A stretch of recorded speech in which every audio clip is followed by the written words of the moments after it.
Good morning, Strasbourg, and others watching this daily devotion today. It is Saturday, August 8th, 2020. I wanted to share with you a piece of poetry by Ted Loder. This is in his book called Wrestling in the Light. And I found one of these pieces of poetry very compelling. It's about the death of a friend, but I would like to share it with you because I'm pretty sure that some of you are dealing with the specter of death right now.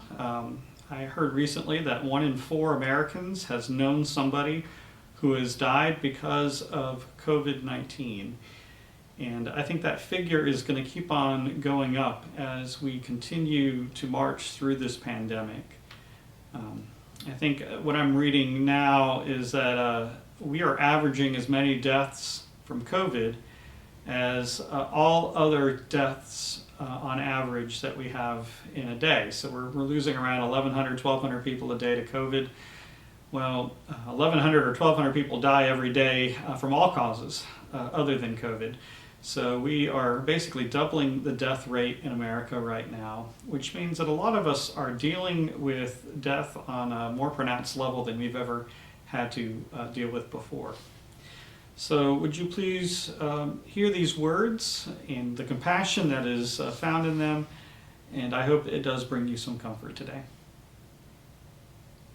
It's called Only the Light of You by Ted Loder. O Christ, my friend is dying of something there's no cure for. Mortality, of course, except his has more immediately terminal complications than mine, as far as I know. My friend's death is untimely, which I suppose is really death's only way to be. So it came to you, so it will come to me. I'm sad, afraid, feeling helpless.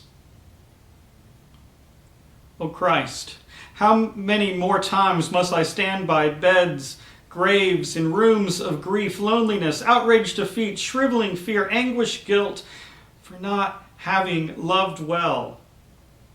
What can I do? I have loved no better, am no better lover, surely no more than those I stand with or would stand for. Good Lord, you know mortality, this dusty way I am, has its complications. What is there to do?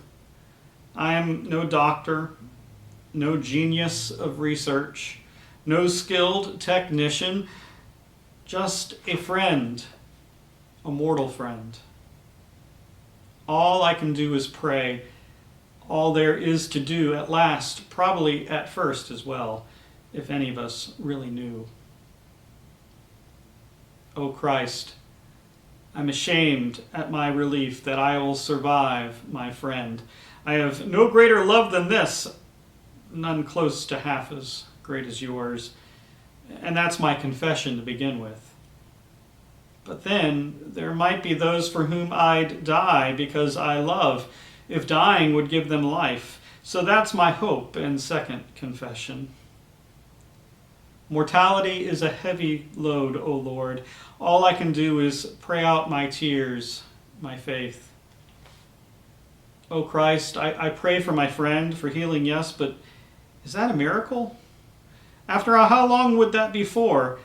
I ask a deeper healing for him and me, which is for you to be with him.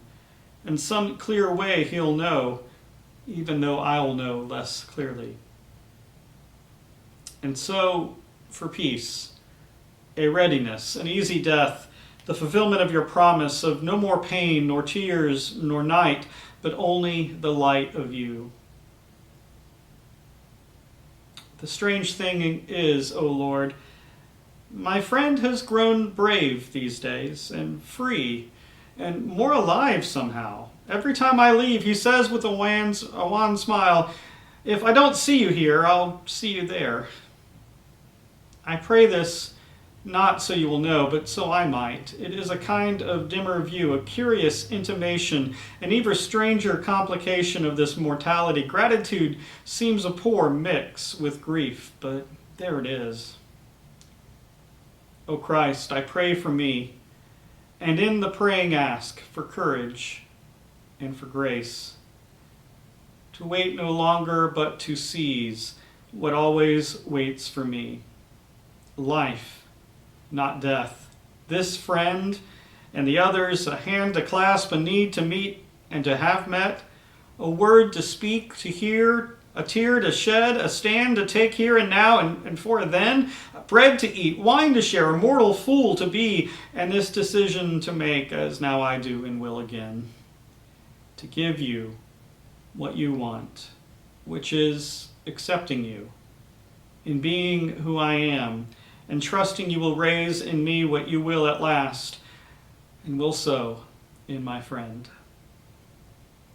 O Christ, I entrust to you, please let me die of nothing less than love and giddy liveliness. Again, this is Ted Loder in his book, Wrestling the Light.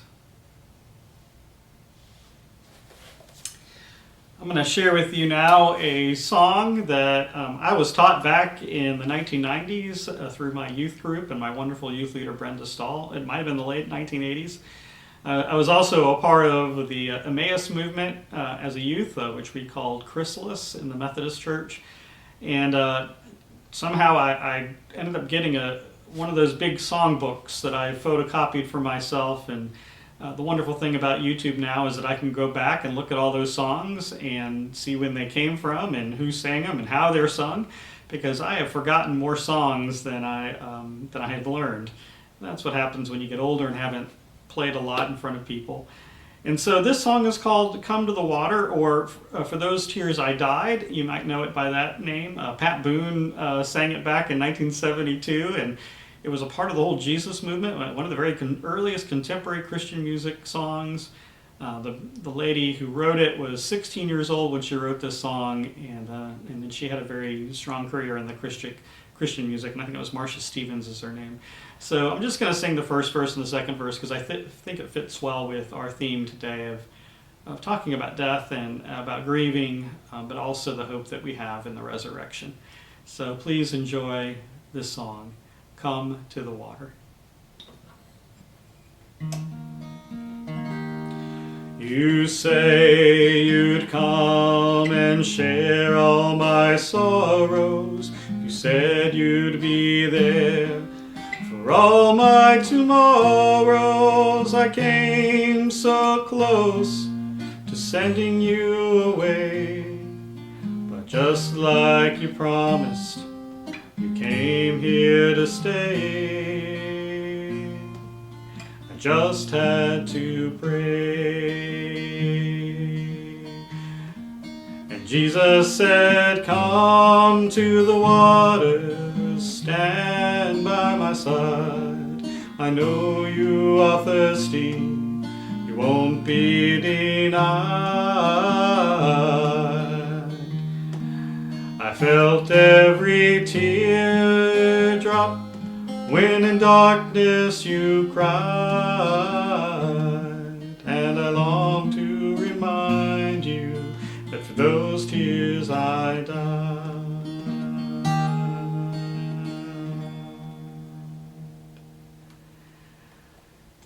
Whatever you're struggling with right now, maybe you are struggling with the death of a friend or a loved one, or maybe all this isolation and loneliness has made you think of those people who have gone by.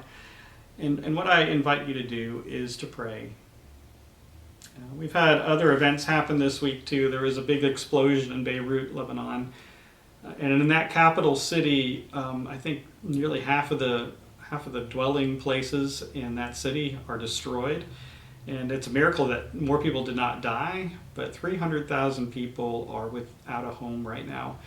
And so I invite you to pray for not only this coronavirus that has impacted so many people in the world, but think about all of those other circumstances that are causing trouble and strife for people, both near and abroad.